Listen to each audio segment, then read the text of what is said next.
Les amis, c'est le retour de la Diamond League. Et pour ce retour, l'étape en Pologne, en Silésie, il y a la qualité et la perfection des start lists de fous furieux. Pour tout savoir sur cette compétition qui s'annonce incroyable, installez-vous bien comme d'habitude. Vous êtes dans la chambre d'appel. On your marks. Set. Allez, direction le Chaudron Bleu. On l'appelle comme ça en Silésie, en Pologne. C'est l'ancien meeting de Chorzo. Ce sera ce samedi. Ce sera retransmis sur l'équipe télé à partir de 16h gratuitement. Ce sera la 12e des 15e étape de la Diamond League 2025. On se rapproche des finales. Ce meeting-là, il est exceptionnel et il s'annonce exceptionnel. Tout devrait être mis en place pour que les performances soient folles. La qualité de la piste est classé 1 pour World Athletics, c'est vraiment les mêmes revêtements que les Jeux Olympiques ou les Championnats du Monde, donc c'est vraiment une très très bonne piste. C'est le genre de revêtement qui fait aller vite, ça c'est sûr, donc pourquoi pas claquer des records. Les conditions devraient être bonnes aussi non météorologiques, avec le grand soleil qui est annoncé, un tout petit peu de vent, mais beaucoup moins que certaines Diamond League, donc ça devrait pas empêcher les sprinters de courir vite, ça devrait pas empêcher les sauteurs et les épreuves techniques d'être bien réglées, ça devrait pas empêcher les demi-fondeurs de battre des records. Pourquoi ce meeting-là, il est dingue? Parce que l'année dernière, ça a été élu le meilleur meeting de l'histoire de la Diamond League. Devant Eugene, Paris, tous les gros meetings, ça a été le meeting sur une journée le plus important. 42 357 spectateurs qui avaient payé l'année dernière. Ok, c'est beaucoup. Il y a 2000, 3000 invités et 42 000 personnes qui ont payé, donc ça va vraiment crier très très fort. Ce qui est intéressant sur ce stade-là, sans rentrer trop dans la technique, c'est qu'il y a un toit. Et c'est assez rare de voir un toit sur les grands stades, et ça permet d'avoir un bruit qui va résonner, une ambiance un peu tambour, et ça va être fou. Ouais, ça va être un beau meeting et j'en ai parlé en intro, les start lists sont folles, Stéphane. On va commencer direct, hein, on va se mettre direct les mains dans le cambouis. Moi, il y a une épreuve qui me paraît vraiment hyper intéressante, c'est le 1500 mètres masculin. Ça va être une course de fou furieux. Il y a 6 gars dans la start list qui ont un season best, je parle bien de season best en moins de 3,30. Il y a 9 gars qui ont un season best en moins de 3,31. Et surtout, dans ces gars-là, il y a Nuguse, Kessler et Howe, les Américains, qui ont échoué lors de leurs trials respectifs sur le 800 et le 1500 mètres pour se qualifier pour Tokyo. Et ces trois garçons, leur seule chance maintenant, leur ultime chance de voir le Japon au mois de septembre, c'est de gagner la finale de la Diamond League. Là, ils vont être engagés sur le 1500 mètres. Nuguse et Kessler, c'est leur épreuve favorite, c'est même leur seule épreuve. Howe, lui, il est capable de faire du 800 mètres également et il est presque déjà qualifié pour la finale de la Diamond League sur le 800 mètres. Donc là, en fait, Howe, lui, Josh Howe, il vient tenter de multiplier ses chances en faisant le 1500 mètres pour avoir 2 épreuves dans lesquelles il va être qualifié en finale de Diamond League et donc potentiellement 2 chances d'être présent à Tokyo. Stéphane, il va y avoir en fait cette fin de saison de Diamond League, il va y avoir plusieurs enjeux. D'habitude, il y a toujours l'enjeu de se qualifier pour la finale de Diamond League, gagner pas mal d'argent, un peu de renommée.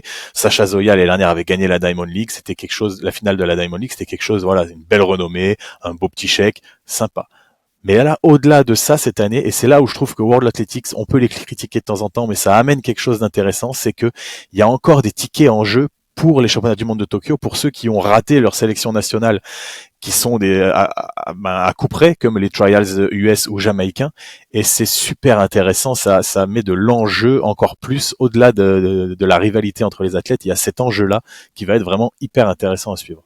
Ouais, non, c'est plutôt sympa. Et là, les exemples que tu as donnés avec les 3 Américains qui se déplacent, c'est pas pour rien. Ils le savent, ils veulent se qualifier sur ce grand rendez-vous à Tokyo, ils vont tout miser sur ces événements-là. Ça, c'est sûr. Maintenant, est-ce que ça va être une course qui va aller super vite? Ben, je sais pas. Moi, je mets un petit doute là-dessus. Je pense que ça va se gagner en 3,29, qui sera déjà très très bon, mais je pense pas qu'on va avoir un record une meilleure performance mondiale de la saison qui est détenue par notre Français, Azin Habs. Et franchement, J'espère pas en tout cas, et j'espère que on va plus être en 3,29. Il manque Habs qui est le meilleur à l'heure actuelle, le meilleur mondial. On n'en parle pas assez, mais c'est le meilleur mondial. C'est un Français qui est le meilleur mondial. Et c'est le seul, c'est le seul Français qui est premier au bilan mondial de toutes les épreuves.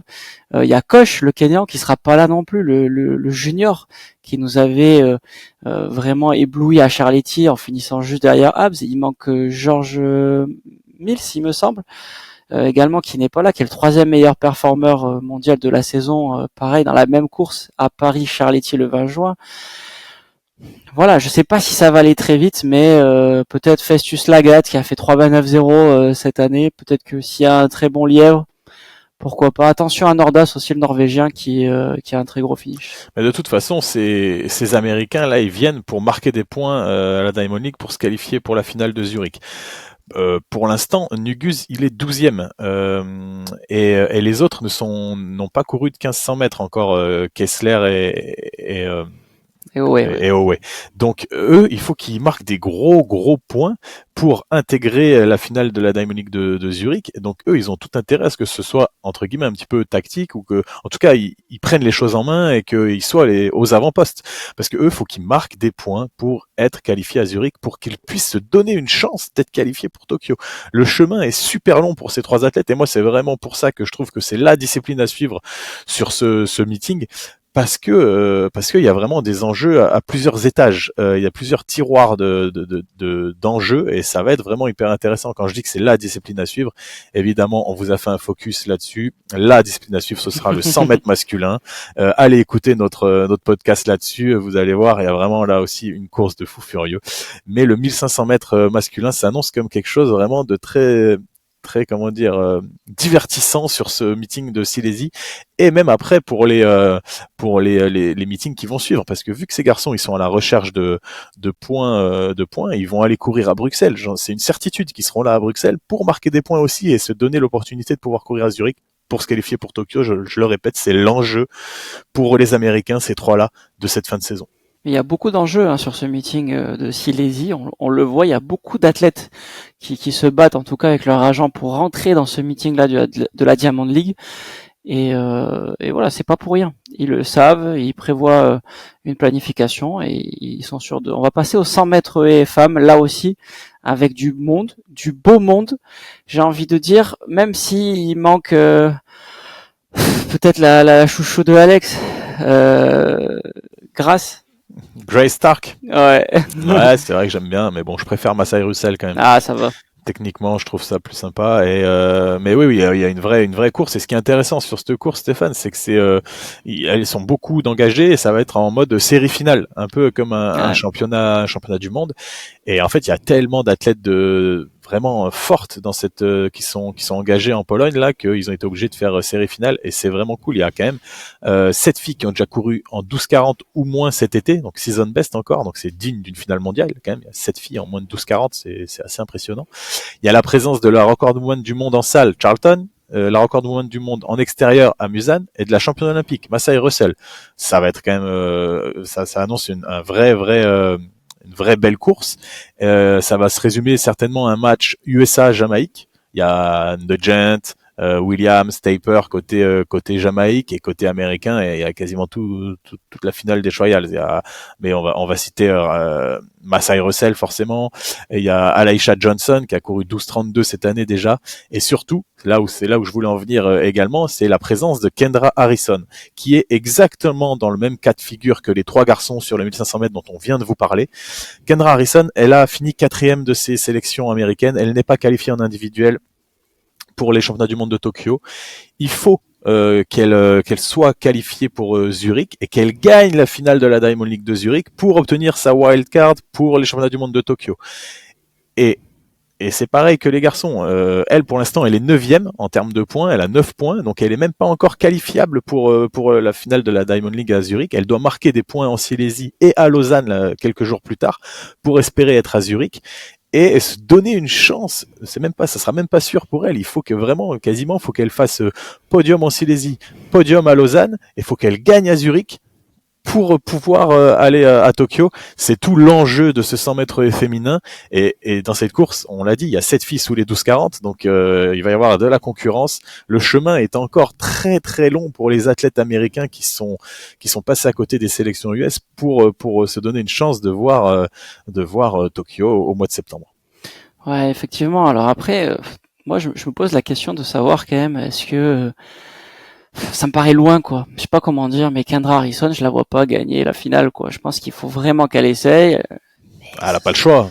Elle a pas le choix d'essayer, je suis d'accord, mais ça va être super dur. Masai Russell, elle va courir. Enfin, je la vois pas ne pas courir. Surtout si elle court, Masai Russell, elle peut éliminer une adversaire. C'est ça. Imaginons Harrison, elle se qualifie en gagnant la Diamond League et qu'elle gagne les championnats du monde. Masai Russell, elle va se dire, j'aurais dû la taper à la Diamond League et c'était fini, elle serait pas là. C'est tout l'enjeu, encore une fois. Ouais. Par contre, ce qui est super intéressant avec ce mode de fonctionnement-là, c'est aussi le fait de voir série finale. Tu l'as dit, c'est la seule épreuve à avoir série et finale. Pourquoi le choix a été mis sur les haies? C'est de choix, à mon avis, d'organisation. C'est pas forcément en fonction de la start list, mais faire venir autant de monde, c'est trop bien. J'aime beaucoup voir la série et la finale, même si on n'aura pas l'occasion de voir les séries parce que ce sera avant la prise d'antenne à 16h de l'équipe télé. Le 100 mètres et femmes est à 15h20 et 15h30, me semble. Ouais, c'est un peu dommage de pas suivre ce petit chemin là, ce petit bout avec les filles. Il y aura peut-être un petit récap, bon, j'espère.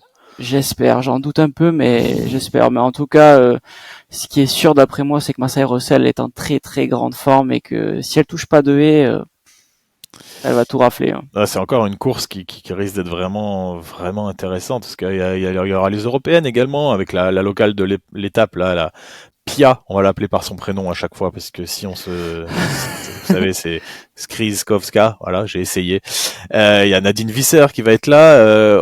On attend un peu des nouvelles de Ditaji Kambodji. Je pensais la voir là, peut-être qu'elle se réserve pour d'autres étapes. Peut-être qu'elle, ouais, je sais pas, peut-être que c'est où la prochaine fois qu'il y a des haies, ça sera à Lausanne chez elle. Donc je pense qu'elle sera là à Lausanne, Kambodji. Peut-être qu'elle se focalise sur ça.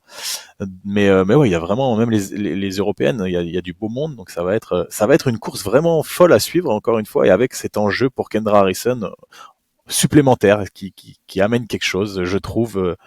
En plus, et c'est vraiment, je le redis, c'est vraiment que je trouve que World Athletics là, ils ont trouvé quelque chose qui est sympa parce que ça dérange pas les athlètes, ça vient pas leur faire plus de courses que d'habitude, ça leur offre une opportunité, donc c'est toujours intéressant. Cette opportunité-là, elle est ok quand l'américaine, par exemple, il n'y a pas une américaine qui a été championne du monde il y a 2 ans.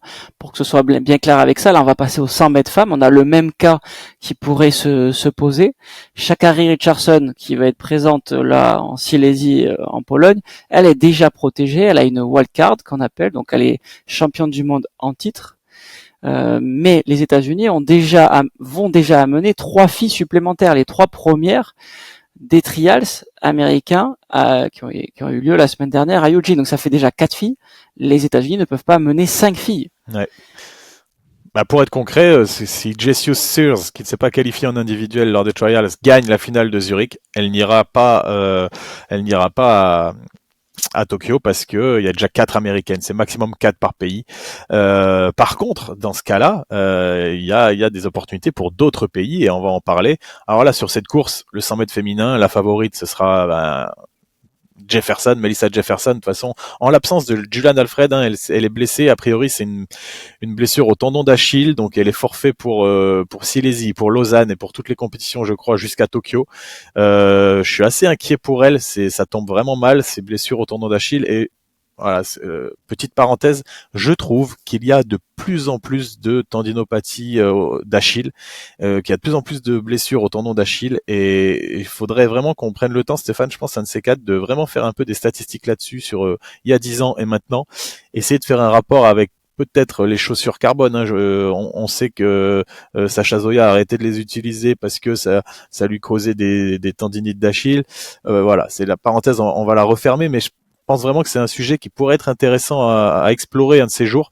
En tout cas, toujours est-il que Julian Alfred absente, c'est Melissa Jefferson qui va être la grande favorite avec la Jamaïcaine Tina Clayton, qui a couru 10,81 cette année déjà aussi. Mais bon, Jefferson largement favorite. Et dans ce cas de figure, là, un peu comme les Américains Howe, Nugus, Kessler et Kendra Harrison, on peut trouver la sœur jumelle de Tia Clayton, qui elle s'était blessée en finale des trials jamaïcains. Et qui revient de blessure, et si elle gagne ou elle fait des bonnes performances dans les 2 dernières Diamond League sur le 100 mètres, elle va peut-être s'ouvrir les portes de la finale à Zurich, et si elle gagne la finale à Zurich, elle pourra peut-être entrevoir Tokyo. Donc voilà, elle aussi, il y a de l'enjeu pour elle à ce niveau-là, pour la Diamond League, ça va être intéressant à suivre. Et pour fermer ta petite parenthèse sur ouvrir et fermer la petite parenthèse sur les points de carbone, Melissa Jefferson qui s'entraîne avec Denise Mitchell aux États-Unis, à Orlando. Dans leur groupe d'entraînement, ils ne mettent jamais les points de carbone. Voilà, c'était pour Bednarek les met pas à l'entraînement. Voilà, à l'entraînement, ouais. Je parle. Ah ouais. Ouais, à l'entraînement, ils ne mettent pas les points de carbone, ils les mettent en compétition. Il y a forcément une raison. Donc je pense qu'il y a une raison, et ça me fait rebondir puisque tu parlais de Melissa Jefferson. Il faut pas oublier que dans cette course, il y a aussi Marie-Josée Talou qui revient bien quand même, parce que c'est celle qui a le deuxième meilleur chrono de carrière. Troisième meilleur chrono de carrière de la course, 10,72, c'était il y a quelques temps, mais par contre, moi je pense qu'elle peut revenir. Elle a fait 10,90 et après elle s'est blessée, il me semble. Elle a fait 10,90 en juillet dernier, si je dis pas de bêtises. Après elle a été blessée, et là elle a couru 10,97 en Pologne. Elle revient bien, elle peut aller chercher une victoire dans une course où non, pas une victoire, mais un podium, ou peut-être une seconde place après Melissa Jefferson. Je me suis emballé, mais elle sera très certainement aux avant-postes. Et une fille qui a de l'expérience et qui sait ce que c'est le très haut niveau, qui a jamais fait un podium malheureusement aux Jeux Olympiques, mais au championnat du monde 2 fois deuxième, il me semble, à Londres en 2017. Donc cette course-là, franchement, elle devrait aller vite. Pareil que sur les garçons. Allez écouter notre podcast là sur le 100 mètres, on résume tout bien, mais le vent devrait pas trop empêcher les coureurs d'aller vite, les sprinteuses d'aller vite, même s'il est annoncé un tout petit peu de face.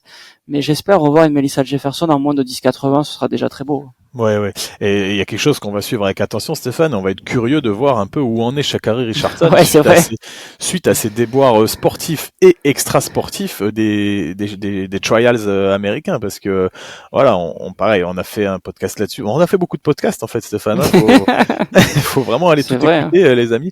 Mais elle s'était un petit peu chiffonnée avec son mari Christian Coleman. Elle a eu des petits soucis. Elle a été en garde à vue avant les trials. Ensuite, au 100 mètres.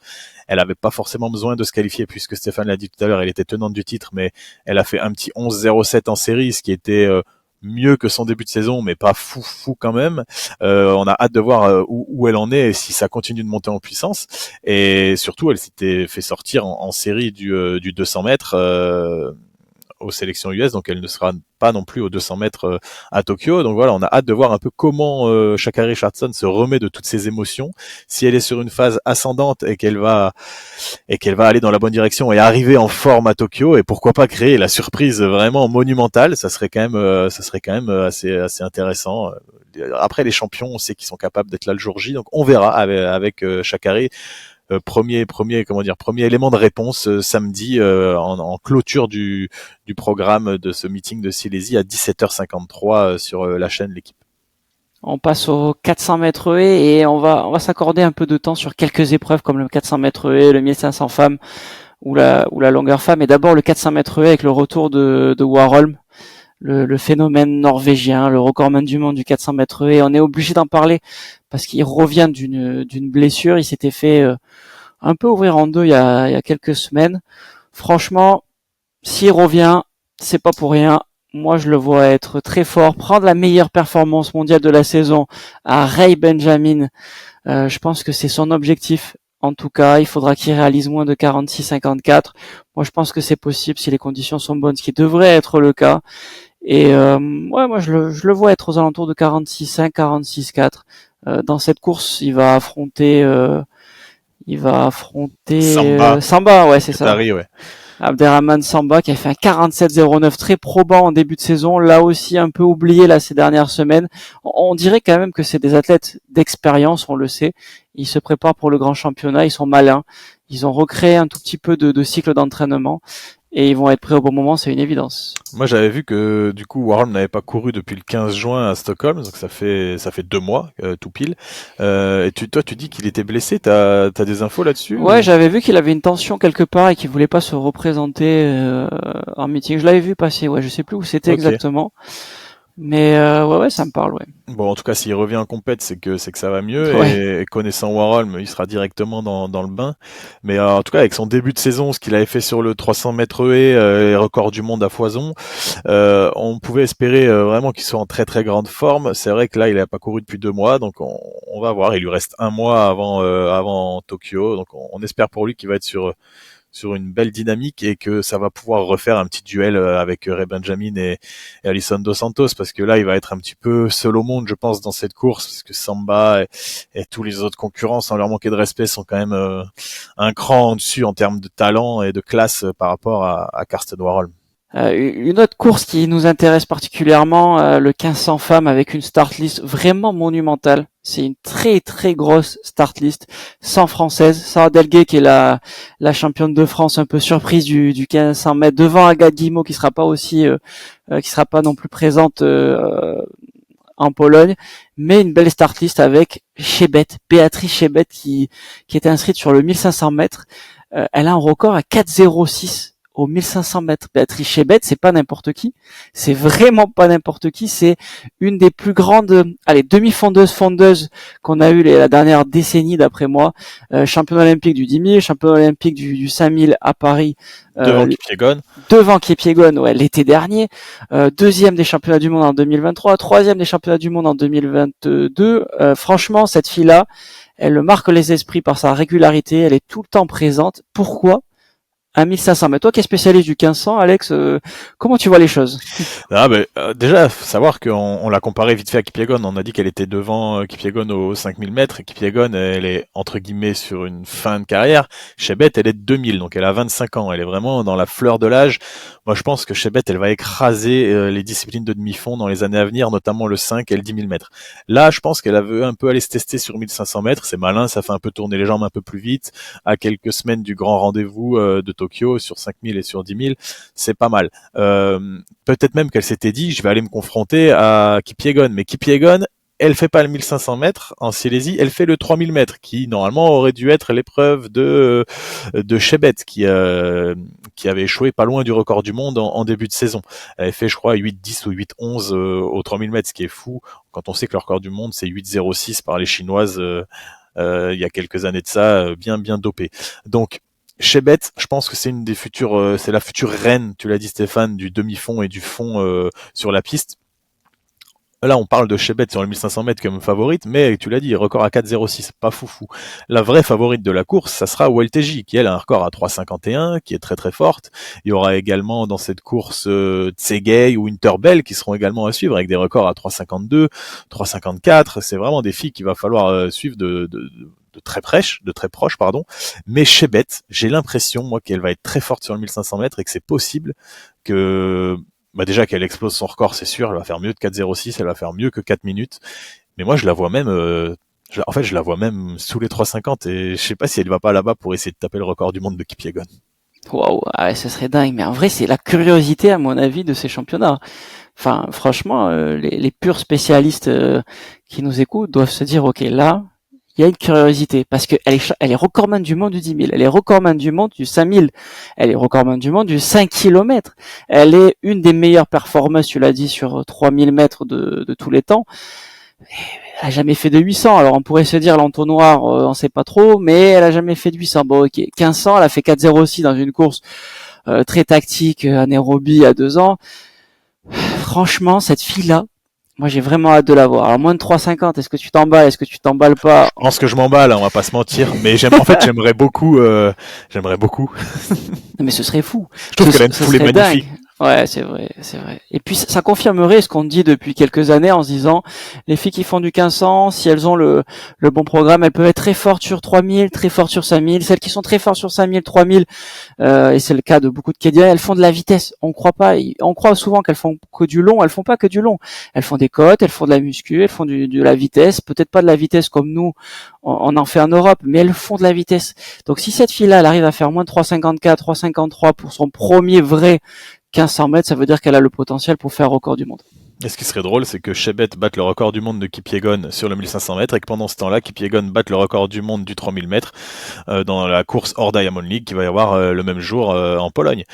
Mais je pense qu'elles se sont évitées en vrai Ouais. de vrai, parce que elles auraient pu se retrouver les deux sur le 3000 ou les deux sur le 1500 mètres. Je pense qu'elles se sont évitées et elles se préservent pour les championnats du monde de Tokyo, certainement sur le 5000 mètres. Mais Kipyegon, attention, hein, sur le 3000, elle peut aussi sortir une dinguerie. Mais vu que c'est hors Diamond League, on va pas en parler plus que ça. Mais il y a aussi une belle course avec l'Australienne Jessica Hull sur le 3000 mètres. Ça va être aussi très intéressant à suivre. On va enchaîner par parler un petit peu plus brièvement de quelques disciplines comme par exemple le 400 mètres féminin qui s'annonce un peu comme d'habitude, j'ai envie de dire, le duel Nasser vs Poligno. Et je pense que ces deux filles, elles savent maintenant qu'elles vont avoir Sydney McLaughlin comme principale rivale lors des championnats du monde de Tokyo. McLaughlin, elle s'est désengagée du 400 mètres haies, elle va à fond sur le 400 mètres plat, elle a fait 48,90 en finale des sélections US, elle était déçue de sa course, ce qui en dit long sur ses attentes et sur son potentiel.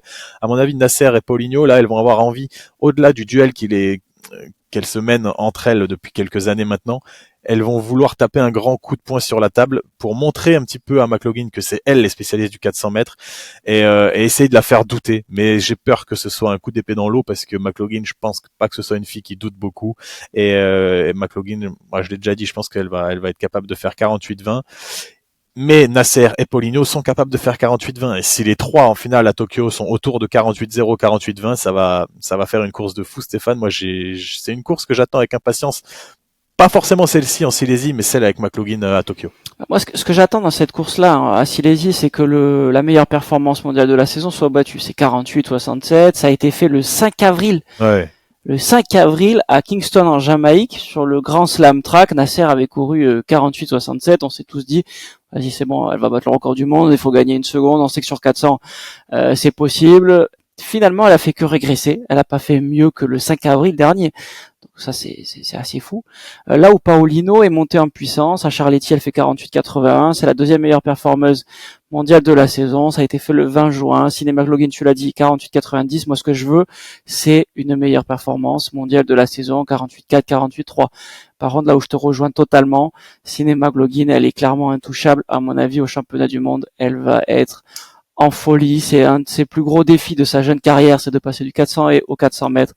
Et elle va réussir avec brio. Je vois pas un seul moment de doute, en tout cas, pour Et elle. toi, t'es serein, parce que moi, je pense que vraiment, il y aura un match, Ah mais que ouais, ça va, ok. je vois McLaughlin gagner, mais en fait, j'espère McLaughlin gagner, mais ça va être, je pense que ça va être quand même serré, hein. Elles sont fortes, Nasser et Paulinho, et en finale, elles sortent souvent des gros chronos. Mais ouais, ça va être sympa à suivre. Et en tout cas, il y en a une qui se frotte les mains de cette confrontation. Bah, c'est Femke Bol, hein. Elle est encore une fois toute seule sur son 400 mètres haies, sans presque concurrence, j'ai envie de dire, parce que même si euh, même si Muhammad et Coquerel ont fait des belles performances et qu'elles montent en puissance là depuis les sélections US, je pense que Femke Bol est quand même un ton au-dessus. Cette année, elle aura pas à aller chercher McLaughlin devant, donc elle va pouvoir faire sa course comme elle l'entend, dans son schéma de course habituel, sans prendre forcément beaucoup de risques, assurer une course en 51-50, voire moins, et gagner à Tokyo. Mais là, elle va avoir une belle petite comment dire, occasion de répéter ses gammes en Silésie, et il faudra un peu surveiller la nouvelle pépite du 400 mètres haies, la Canadienne Savannah Sutherland, qui avait fait une grosse saison universitaire, qui avait couru dans des gros chronos et qui avait, je crois, en finale NCAA lâché un chrono assez intéressant de 52-46. Pour une universitaire, c'est vraiment très très fort. Donc faut voir comment elle a récupéré de toute sa saison universitaire. Ce qui a été malin, c'est que je pense là, elle s'est un petit peu refait la cerise pendant quelques semaines, et là, elle va ressortir un peu en Diamond League et faire quelques compétitions pour revenir un peu, retrouver un peu du rythme en vue de Tokyo. Mais c'est une fille qu'il va falloir surveiller dans les années à venir. Elle était finaliste aux Jeux Olympiques l'année dernière. Elle est très jeune, donc on va la suivre. Mais en tout cas, pour ce week-end en Silésie, Femke Bol semble intouchable, un peu comme d'habitude en Diamond League. Ouais, Funky Ball intouchable, tu l'as dit. Après, la Canadienne a recouru un 400. J'ai vu 51-51. C'est pas exceptionnel pour ce niveau-là. Elle avait fait déjà 50-60 il y a quelques semaines. Bon, je pense qu'elle se prépare sereinement. Elle sait qu'elle est protégée pour le 400 mètres. Elle a même pas eu besoin de faire les championnats du Canada pour être qualifiée. Donc, je pense qu'il y aura pas vraiment de souci. On passe aux Français, peut-être Alex, avec quelques Français engagés qui sont pas forcément en Diamond League. Pas beaucoup de Français quand même sur cette Diamond League. C'est un peu dommage, mais peut-être que vu que les championnats de France élite ont dû laisser quelques traces aux athlètes. Peut-être que là, ils se préparent sereinement pour les championnats du monde de Tokyo. On attaque avec les haies, avec deux Français, et notamment Juska Oumate, le récent champion de France en moins de 13 secondes, qui fera office là maintenant de quasi favori, j'ai envie de dire, dans une course avec Grant Holloway, avec Cordell Tinch, avec Simonelli l'italien et Sacha Zoya. Mais j'ai envie de dire, Juska Oumate vient de faire 12,99, là où Cordell Tinch, qui est le meilleur performeur mondial de la saison, n'a pas fait moins de 13 récemment. Cordell Tinch, il a même fait pire, il a fait 13-20 hier à Budapest. Donc avec beaucoup de fautes, il a défoncé pas mal de haies. Donc sur la dynamique actuelle, c'est sûr que Cordell Tinch, malgré qu'il soit meilleur performeur mondial de l'année, est en moins bonne posture que Jusqu'au Oumate, qui lui vient de faire 12,99 en finale des élites à Talence. Mais attention, il y a un mec comme Sacha Zoya qui est en train de revenir aussi, qui se prépare, qui remonte en puissance. Il va être à surveiller. Moi, j'ai hâte de voir le chrono qu'il peut faire. Il a fait 13-18, je crois, aux élites.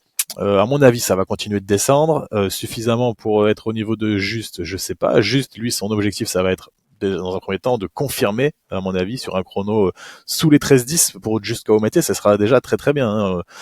Attention, si on commence à banaliser des chronos en 13-10 et moins, voilà, 12,99 c'est exceptionnel. Peut-être qu'il va faire 12,90, on lui souhaite d'ailleurs.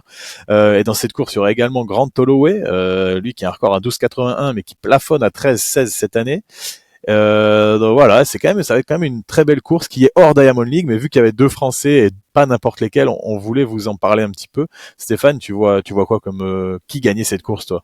Just. Moi, je pense que Just, il a passé le cap. Je suis d'accord avec toi. Cordell Tinch, j'ai fait beaucoup de fautes. Je vois Just gagner, pas forcément en moins de 13, parce que là, c'est un contexte un peu différent de Diamond League, mais un 13-0, 13-10, ce serait déjà exceptionnel. Par contre, Grant Holloway, est-ce que tu es sûr qu'il va se présenter? Ah là, il a plus le choix, il peut plus se cacher là.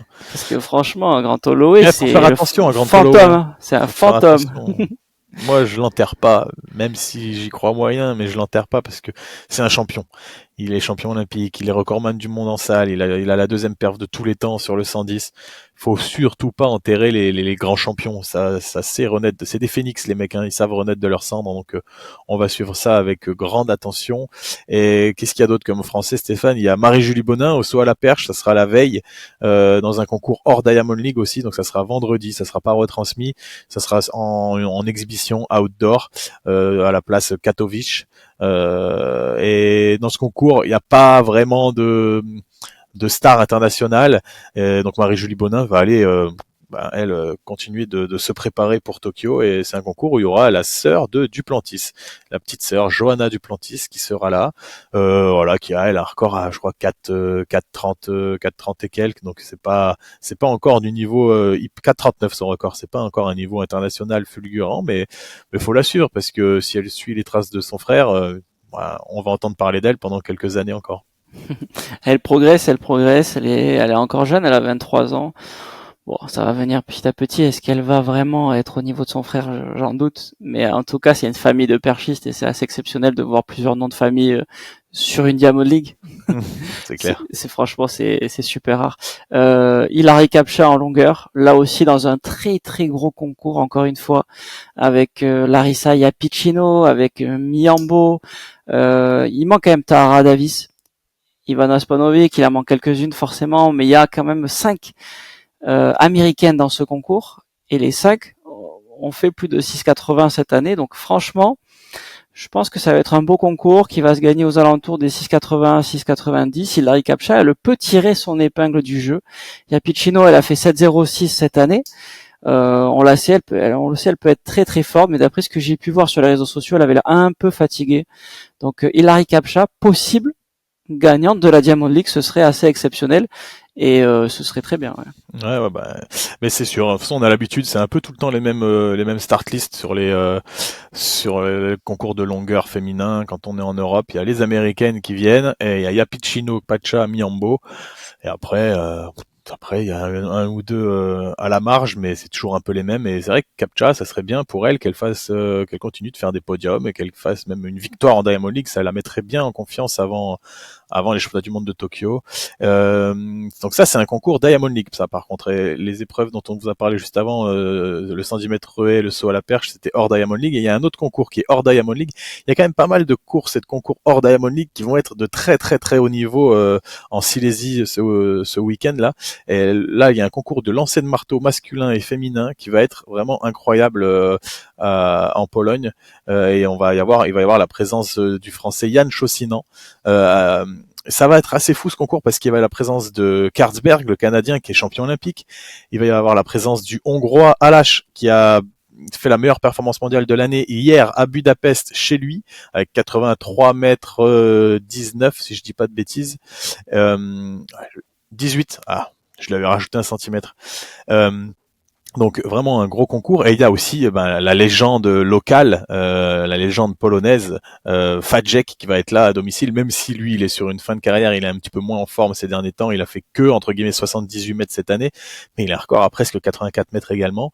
Ouais, ça va être un sacré concours de lancer de marteau. Ça serait l'occasion pour Jan Chaussinan de marquer un peu les esprits, lui qui a déjà marqué les esprits en début de saison, mais qui peine un tout petit peu à confirmer avec des gros jets à plus de 80 mètres là, en ce moment. Donc ouais, on espère pour Yann qu'il va retrouver ses repères. En tout cas, le plus important pour Yann, c'est qu'il soit en pleine forme à Tokyo.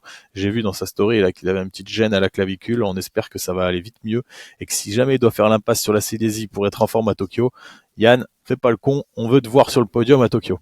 Il est 4e meilleur performeur de la saison. Yann. Ouais. Donc franchement, très peu de Français sont 4e meilleur performeur de la saison.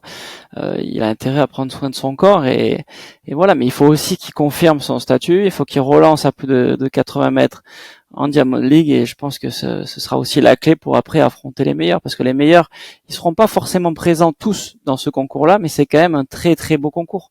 C'est un très très bon concours. Il faut qu'il refasse 80 mètres. Alors à Tomblaine, Nancy, il avait fait 81, il me semble. À Talent 77, à Budapest il a refait 77 hier. Voilà, il faut qu'il repasse 80 mètres assez régulièrement pour aller chercher un podium. Mais 4e meilleur performeur mondial de la saison, j'ai envie de dire c'est possible. Ah, puis en plus là, il est en Pologne, au pays du marteau. Hein, on a parlé de Fadjek. Il y a chez les filles, il y a Wlodarczyk qui est la recordman du monde aussi. Voilà, il sera dans une ambiance tout acquis à la cause du marteau. Ce qui est un peu dommage, c'est que ça va être en tout début d'événement. C'est à 14h, ça sera la première épreuve. Mais déjà, c'est bien qu'il y ait du marteau en Diamond League parce qu'on le sait, le lancer de marteau est sorti de la Diamond League. Hein. Il n'y a plus d'épreuves de Diamond League lancer de marteau tout au long de l'année. C'est un peu dommage pour eux. Et là, ils ont l'occasion d'être sur le stade, mais ça sera en tout début de retransmission. Et il y a fort à parier que le stade sera déjà plein à 14h pour le lancer de marteau, qui là-bas est une vraie religion. Le dernier, si tu voulais dire un truc peut-être, Stéphane, sur le marteau? Non. Bon, eh ben écoute, je sais que Stéphane et moi on a déjà fait le marteau aux interclubs, donc c'est une discipline qui nous attire énormément. Ouais, c'est vrai. Mais le dernier Français dont on voulait vous parler, c'est Renaud Lavillenie qui sera présent sur le concours de perche. Un concours de perche qui s'annonce incroyable, mais pour tout savoir sur ce concours de perche, il faut aller écouter notre podcast spécial focus sur Mondo Duplantis. On en a parlé là quand il a fait son record du monde à Budapest. On a parlé aussi du concours qui allait se préparer en Silésie avec une pourquoi pas potentielle nouvelle tentative de record du monde pour Duplantis, un saut potentiel à 6,30 m et on l'espère que Renaud accompagnera Duplantis, Caralis, Marshall et consorts à des hauteurs incroyables, 5,90 m, voire plus. C'est tout ce qu'on souhaite à Renaud pour ce week-end en Pologne. Ça sera à suivre samedi en Pologne. Ce sera pas juste un meeting Diamond League, c'est bien plus qu'un meeting Diamond League. Ça pourrait être le meilleur de l'histoire des meetings, comme l'an passé, ça a été le cas en 2024 et le meilleur meeting de l'histoire. C'est fou de se dire que c'est dans quelques jours. Il faut suivre ça. Ce sera gratuit à suivre sur l'équipe télé à partir de 16h. Franchement, encore une fois, l'équipe télé met vraiment en place des super moyens. J'espère juste qu'il n'y aura pas des pubs au bout de 1 minute. Allez, 4 minutes, c'est ce qui était le cas la dernière fois. On a eu 4 minutes, le 400 mètres, il me semble, je sais plus, le 400 ou 400 et après 6 minutes de pub. Une course, 6 minutes de pub. J'ai chronométré avec mon chronomètre manuel. Je me suis dit quand même ils abusent. Et après il n'y a pas eu de pub, donc ça allait. Les commentateurs sont super. Donc franchement merci à l'équipe et voilà, ce sera à suivre gratuitement à partir de 16h samedi. pour que ce soit gratuit, il faut qu'il y ait des pubs, Stéphane. C'est C'est vrai, nous c'est qui a vrai. payé, mais bon, c'est vrai que c'est un peu frustrant sur le coup parce qu'on a l'impression de rater des choses, mais écoute, c'est déjà très bien que la chaîne L'équipe ait pris les droits et qu'on puisse se régaler de suivre la Diamond League. Nous, on va bien évidemment suivre ça pour vous. On vous fera un débrief complet et certainement des focus sur les gros temps forts de ce gros meeting. Et d'ici là, les amis, portez-vous bien. La prochaine étape, ça sera Lausanne et ça arrive très vite également. On est très content de retrouver la Diamond League. C'est vraiment le fil rouge de l'année. À très vite, les amis. À bientôt.